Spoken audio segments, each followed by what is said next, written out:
pagi semua, perkenalkan nama saya Kurniawan Paringkuan dari kelas 11D absen 5. Jadi hari ini saya ingin memberikan tanggapan saya mengenai video yang sudah diberikan dan ingin menjelaskan mengenai dampak pandemi COVID-19 terhadap pertumbuhan perekonomian Indonesia.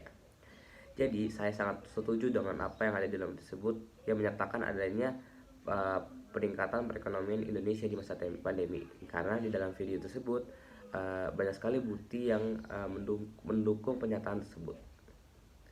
Pertumbuhan ekonomi sendiri adalah peningkatan perekonomian suatu wilayah dengan berdasarkan pada hasil produksi barang dan jasa dalam suatu periode tertentu.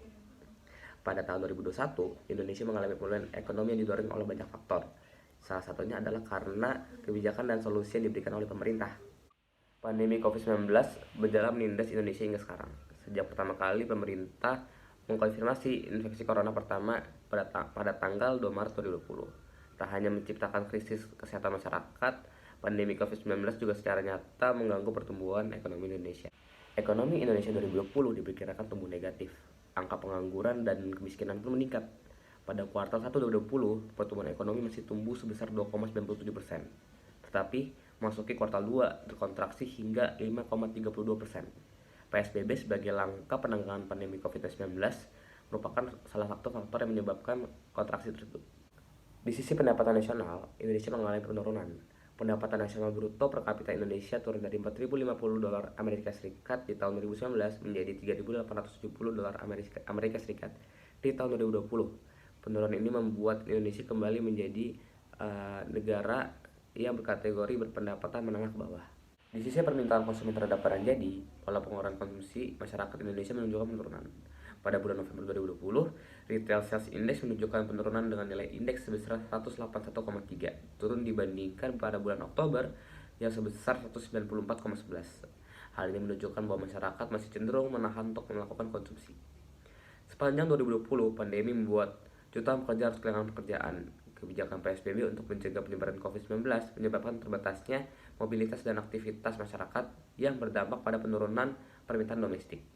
Seiring dengan kondisi tersebut, pertumbuhan konsumsi rumah tangga pada triwulan 2 2020 mengalami kontraksi sebesar 5,51% dan triwulan 3 terkontraksi hingga 4,04%. Daya beli masyarakat pun turun, terutama karena berkurangnya penghasilan yang diakibatkan oleh terbatasnya aktivitas.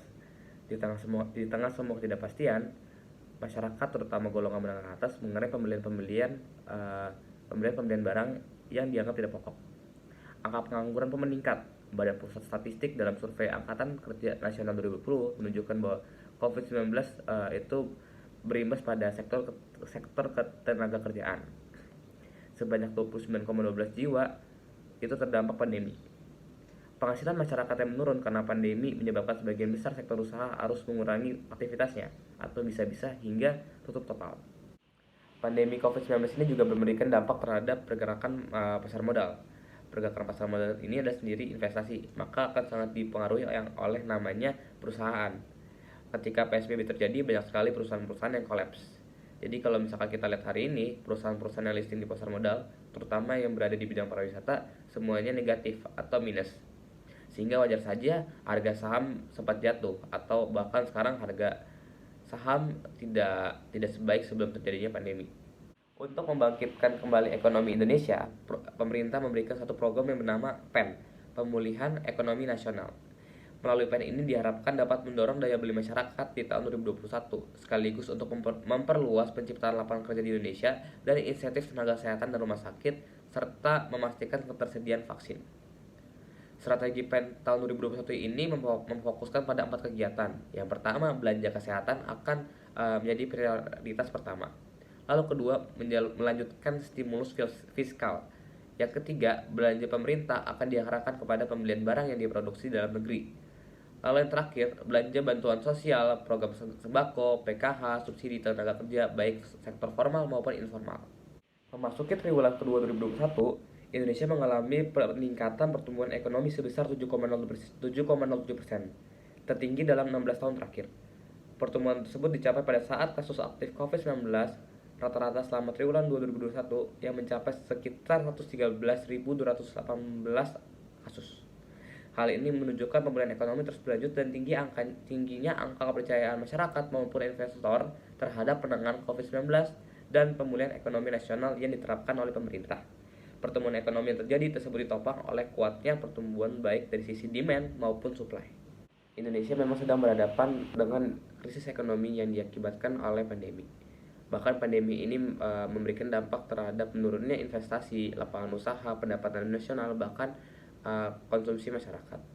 Namun seperti yang kita lihat, pemerintah selalu memberi jalan keluar atau mencari jalan keluar untuk membantukan memulihkan perekonomian negara kita.